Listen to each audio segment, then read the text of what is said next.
take a look at some sequences here and try to see if we can determine what makes a sequence a geometric sequence or not. So here we have the title here, Geometric Sequences and Common Ratio.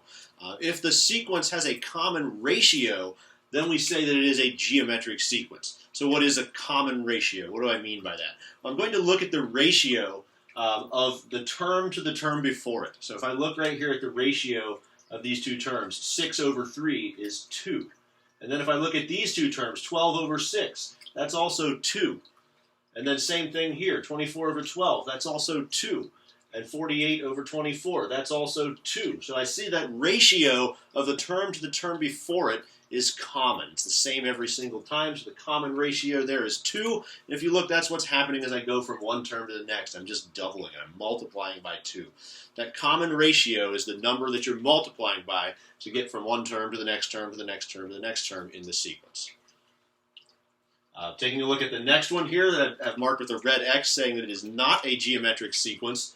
If you look to go from here to here, the ratio between those two terms of 6 to 3 would simplify to 2.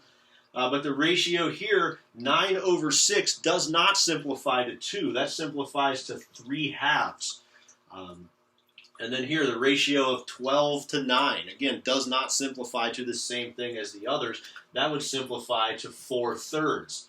And then finally here, 15 over 12 would simplify to, let's see, both of those are divisible by 3, 5 fourths, like that. So there's no common ratio there, so this is not an example of a geometric sequence. The last one down here, again, we have a geometric sequence indicated by the green check mark that I've placed there. But you can see these numbers are getting smaller. So this common ratio is actually a fraction between 0 and 1. If you look, the ratio from 50 to 100 would simplify to 1/2. Just like the ratio here, 25 over 50 would also simplify to 1/2. Here, 25 halves over 25 would again simplify to 1/2. And finally, 25 fourths over 25 halves, when you simplify that, would also get 1/2. So here we have a geometric sequence with a common ratio of 1/2. Let's take a look at one more here. This is an interesting sequence to look at and see if we can determine if we think this is a geometric sequence or not. So I can see my first term here being -1, then my next term being +2, and my next term being -4, and my next term being +8, and my next term being -16. You see that sign pattern alternating. Let's take a look at the ratios of terms to the term before them and see if we have a common ratio here. So if I look right here, 2 over -1 would be -2. And then I look here, -4 over 2 would also be -2.